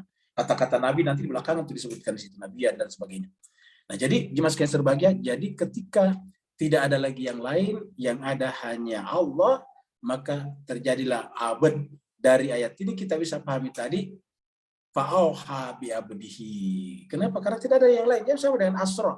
Asra ini Allah yang memperjalankan. Auha, Allah yang mewahyukan, begitu. Auha sama, menggunakan alif rubai namanya di sini. Ya, jadi kalau kita misalnya jalasa duduk, ajlasa mendudukkan. Ya. Ingat kata-kata jalasa duduk, kalau mendudukkan ajlasa. Kharaja keluar, mengeluarkan akhrajan, itu alif ini menjadi rubai, mengeluarkan, melakukan perbuatan kepada yang lain. Nah, ketika asra berarti memperjalankan. Ya. Kalau dia sendiri jalan kan sarasiru, berjalan. Ini asra memperjalankan. Sama tadi dengan wahyu, auha mewahyukan, ya gitu. Auha mewahyukan. Jadi Allah mewahyukan kepada Nabi. Jadi dari situ kita lihat bahwa yang paling cocok tadi di dalam ayat yang kita bahas ini adalah sebetulnya mana tadi ya ini ayat pertama tadi. Jadi kata cocok di sini Pak Auha adalah Allah sendiri. Jadi tidak melalui malaikat sebetulnya. Maka kita negasi kata-kata malaikat yang disebutkan di dalam ayat ini bahwa Jibril lah mewahyukan kepada Nabi. Bahwa memang di tempat lain juga Jibril mewahyukan, ya, tetapi dalam konteks pembicaraan surat An-Najm ini adalah konteks ketika sang Nabi yaitu mencapai derajat unitas ittihad antara dirinya dengan Tuhannya. Makanya kita lihat di sepanjang surat An-Najm ini berbicara tentang dari ayat 1 sampai 20 murni berbicara tentang Nabi Muhammad, tapi tidak ada kata nama Nabi Muhammad disebutkan. Tidak ada kata Muhammad, bahkan tidak ada kata Ahmad disebutkan. Ya, kita lihat tadi dari awal wan najmi dan seterusnya. Yang ada hanya tiba-tiba muncul kata-kata abd. Fa'auha ila abdihi. Dan mencapai derajat abd ini dibicarakan pada ayat 2 sebelumnya. Ma dhalla sahibukum wa ma gawa wa ma yantiqu anil hawa. Jadi situ untuk mencapai derajat abd itu. Ya, sehingga kemudian berhak mendapatkan wahyu ataukah diperlakukan oleh Allah dengan semulia-mulianya. Ada lagi yang lain? Assalamualaikum Ustaz. Waalaikumsalam warahmatullahi wabarakatuh. Silakan Pak Kamal. Afwan Ustaz, mohon pencerahan tentang tadi manusia diberi panca indera Ustaz. Tapi tetap manusia tidak dapat menilai dengan saksama melalui akal mereka.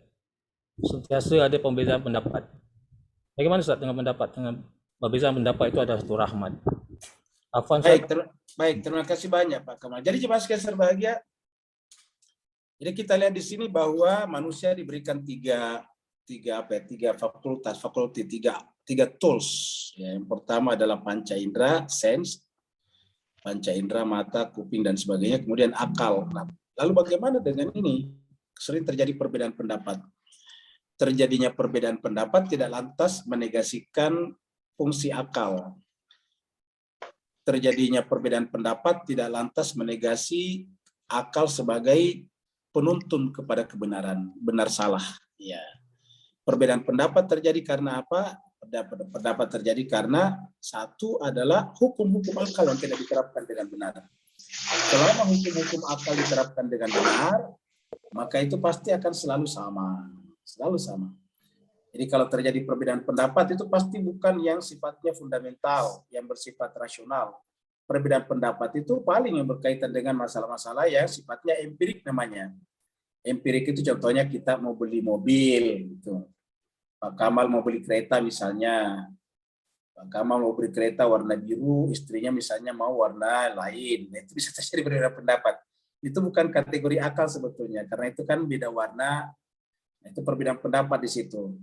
Nah, tapi kalau berkenaan dengan yang fundamental itu tidak mungkin terjadi. Kalau itu terjadi itu pasti karena ada salah satu atau dua-duanya melakukan pelanggaran terhadap hukum akal, hukum mantik namanya. Karena kalau dalam hukum mantik, ini kepada Bapak Ibu semuanya disampaikan, ya.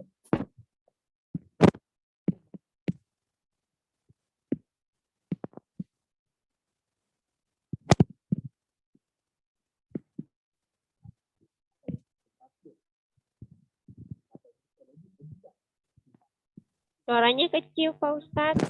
Oh ya? Yang lain juga Pak Ustadz, suara saya kecil ya? Iya, tadi Jelas. Oh ya, udah besar ya mudah-mudahan. Karena soalnya memang di sini agak hujan, jadi ini adalah akal ya, akal hukum mantik atau hukum akal biasanya disebut dengan logika. Ya. Kalau tulisan Indonesia logika, kalau bahasa Inggris itu logik. Ya, logik. Logika itu adalah ilmu tentang berpikir. Nah, dalam hukum logika, kalau ada perbedaan pendapat, ya, ada perbedaan. Jadi kita katakan ada dua orang. Ya, berbeda pendapat, maka jemaah sekalian berbahagia hanya 3 kemungkinan. Jadi hanya 3 kemungkinan. Kemungkinan pertama adalah dua-duanya salah. Pak Kamal, bisa dua-duanya salah. Dua-duanya salah. Ya. Yang kedua, ya, dua-duanya benar, tidak mungkin juga. Kamu berbeda pendapat.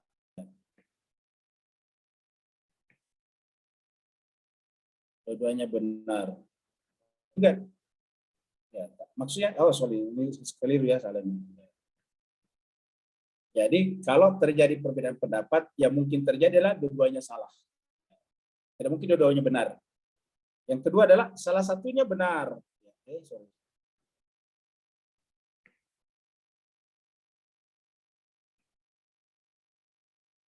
Salah satunya benar ya. Salah satunya benar.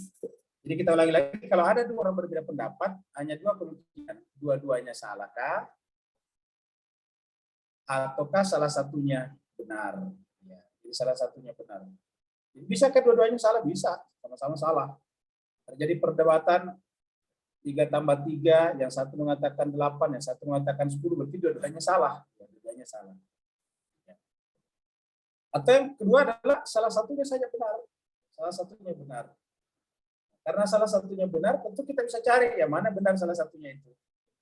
Salah satunya benar artinya ada di antaranya yang benar, ada yang salah. Seperti itu. Ini hanya yang terjadi apabila dua orang berbeda pendapat. Ya, dua-duanya salahkah atau salah satunya benar. Seperti itu. Saya kira jemaah sekalian berbahagia itu yang bisa kita jelaskan berkenaan dengan pertanyaan Pak Kamal tadinya, karena waktu kita sudah sampai, Bapak sekalian, kita akhiri sampai di sini. Ustadz, ada 2 pertanyaan di kolom chat. Oh, ada di kolom chat. Iya, Ustadz.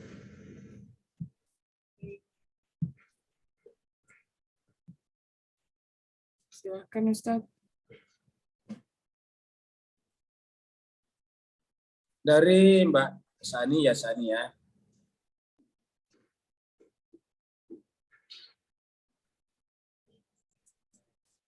Ya, udah benar. Jadi kalau rodiyah, kita yang ridho. Rodiyah itu artinya fa'ilnya kita yang ridho. Rodiyah itu radi. Rodiyah itu kita yang ridho. Ya, jiwa kita yang ridho. Menerima keputusan Tuhan. Setelah kita ikhtiar loh ya. Setelah kita berusahanya sesuai dengan satu, akal sehat. Yang kedua sesuai dengan hukum. Baik hukum negara atau hukum syariat. Jadi kita juga harus memperhatikan hukum negara, hukum masyarakat. Jadi setelah kita memperhatikan hukum negara, hukum masyarakat, dan terutama hukum syariat, kita lakukan semuanya, hukum syariat misalnya sholat, puasa, dan sebagainya. Setelah terjadi sesuatu yang pada diri kita, ya kita harus redho menerimanya, walaupun tidak menyenangkan bagi kita. Kita harus redho. Karena kalau menyenangkan bagi kita, itu selalu harus benar, berarti patokan kebenaran bukan Allah tetapi diri kita sendiri, dan itu adalah subjektivitas kita. Jadi kita tidak menerima Allah sebagai tolok ukur kebenaran, parameter. Nah, jadi baru setelah itu kalau kita sudah sampai pada tingkat ridho, nanti Allah akan melihat kita apakah kita ridhonya sudah sempurna atau tidak. Kalau sempurna ridhonya, Allah akan datang dalam keadaan meridhoi kita. Jadi sudah meridhoi kita. Kalau bahasa manusianya, Allah sudah mensertifikasi kita, memberikan sertifikasi, ini sudah boleh, sudah kompeten. Jadi namanya ada kompetensi, sudah kompeten untuk disebut dengan ridho. Allah menurunkan sertifikat ridhonya seperti itu. Maka disebutlah dengan mardiyah. Kemudian dari Pak Burhan. Terima kasih Pak Ustadz. Ya, sama-sama. Bukan kamu yang lempar, tapi Allah lah yang melempar. Ya. Jadi ternyata kalau di Singapura limpah yang melimpah, kalau di Indonesia melempar. Mungkin kalau di Singapura dan Malaysia melempar kali kasar ya. Ini melimpah. Jadi jemaah sekalian, bukan kamu yang melempar, tapi Allah yang melempar. Di sisi ini di mana letaknya nafs diri dan Allah di dalam jati diri manusia itu. Nah, kita sudah sampaikan bahwa hakikat diri manusia memang Allah sebetulnya. Ulangi lagi, hakikat diri manusia kan Allah. Dari mana kita tahu? Ya, pertama adalah sebelum segala sesuatunya ada, kan yang ada adalah Allah. Ulangi lagi, akal kita mengatakan segala sesuatunya sebelum ada, kan yang ada cuma Allah seorang diri. Wal awwalu namanya, dia adalah awal. Nah, karena segala sesuatunya sebelum Allah hanya Allah yang ada, maka otomatis timbul pertanyaan, dari manakah segala sesuatunya ini? Ya jawabannya cuma satu, dari Allah, karena cuma dia yang awal, wal awal. Nah, karena segala sesuatunya ini adalah dari Allah, maka segala sesuatunya itu adalah tajalli, manifestasi daripada dirinya. Manifestation daripada dirinya, dia manifestasi daripada diri Tuhan, cerminan daripada diri Tuhan. Nah, termasuk jiwa manusia. Ya, itu yang pertama. Yang kedua adalah ayat Al-Quran, dalil Al-Quran. Dalil Al-Quran mengatakan, fitrat Allah allati fataran nas 'alaiha. Fitrah Allah lah yang digunakan menciptakan manusia. Kan fitrat Allah allati fataran nas 'alaiha.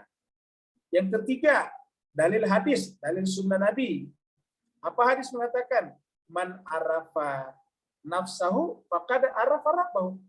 Siapa yang mengenal nafsnya, dia akan mengenal Tuhannya. Dari situ kita lihat bahwa hakikat diri manusia memang adalah Allah Subhanahu wa taala. Dengan demikian, apabila seluruh kepentingan subjektif, kepentingan sesaat, kepentingan hawa nafsu, kepentingan kesenangan duniawi kita hilangkan dari dalam jiwa kita, maka yang muncul di sana adalah Allah SWT, sehingga semua perbuatan yang muncul dari dalam jiwa kita, itu pasti adalah hakikatnya perbuatan Allah SWT, sehingga lahirlah tadi kata-kata, maramaita izramaita, walakin Allah ramah. Bukan kamu yang melempar pada saat engkau melempar, tapi Allah lah yang melempar. Yang terakhir dari Ibu Titi, doa. Jadi jemaah sekalian berbahagia, nanti kita doakan Ibu Heti Rahim yang akan besok dioperasi pada jam 8. Semoga operasinya berjalan lancar, semuanya kembali seperti sedia kala. Ada lagi Pak sekalian? Kalau tidak ada kita tutup ya. Terima kasih Ustaz. Sama-sama. Bapak sekalian, mari kita tutup majelis kita dengan berdoa dan kita doakan jemaah kita Ibu Heti Rahim yang sedang sakit. Semoga Allah berikan kesembuhan dengan kesembuhan. Bismillahirrahmanirrahim. Alhamdulillahirabbil alamin. Hamdan syakirin, hamdan na'imin, hamdan yukafi ni'amahu wa yukafi mazidah. Ya Rabbana lakal hamdu kama yanbaghi li jalali wajhikal karim wa azimi sultanik. Allahumma salli ala Muhammadin wa ali Muhammad. Allahumma rabbana zalamna anfusana wa illam taghfir lana wa tarhamna lanakunanna minal khasirin. Allahumma ja'al mahyana mahya Muhammadin wa ali Muhammad wa mamatana mamata Muhammadin wa ali Muhammad. Allahumma rabbana adkhilna fi kulli khairin adkhalta fihi Muhammadan wa ala Muhammad wa akhrijna min kulli su'in akhrajta minhu Muhammadan wa ala Muhammad. Allahumma rabbana ighfir lana dhunubana wa liwalidina warhamhuma kama rabbayana shaghara wa li jami'il muslimina wal muslimat wal mu'minina wal mu'minat al ahya'i wal amwat birahmatika ya arhamar rahimin. Allahumma ya Allah Tuhan kami, dengan keberkahan ayat-ayat suci yang kami telah baca ya Allah, dengan keberkahan jiwa-jiwa jemaah yang hadir pada malam hari ini ya Allah, dengan kemuliaan-Mu ya Allah, dengan kemuliaan Nabi dan manusia suci lainnya ya Allah Tuhan kami, yang merupakan pasangan daripada kitab suci yang Kamu turunkan kepada kami. Kami mohon kepada-Mu ya Allah Tuhan kami, berikanlah kesembuhan kepada jemaah kami, yaitu Ibu Rahim yang akan operasi besok jam 8. Semoga semuanya berjalan dengan lancar dari awal sampai akhir dan kembali kesehatannya seperti sedia kala. Karena ya Allah Tuhan kami, tidak akan ada kesembuhan kecuali kesembuhan yang datang dari sisi-Mu. Tidak akan ada kehidupan kecuali kehidupan yang datang dari sisi-Mu. Tidak akan ada kekuatan kecuali kekuatan yang datang dari sisi-Mu. Tidak akan ada kesehatan kecuali kesehatan yang datang dari sisi-Mu ya Allah Tuhan kami. Maka ya Allah Tuhan kami menyerahkan semua perkara ini kepada-Mu ya Allah ya Tuhan kami. Allahumma rabbana atina fid dunya hasanah wa fil akhirati hasanah wa qina adzabannar. Sallallahu ala sayyidina Muhammad. Subhana rabbika rabbil izzati amma yasifun wa salamun alal mursalin walhamdulillahi rabbil alamin. Wassalamualaikum warahmatullahi wabarakatuh. Waalaikumsalam warahmatullahi wabarakatuh. Terima kasih Ustaz. Terima kasih. Banyak Pak Ustaz.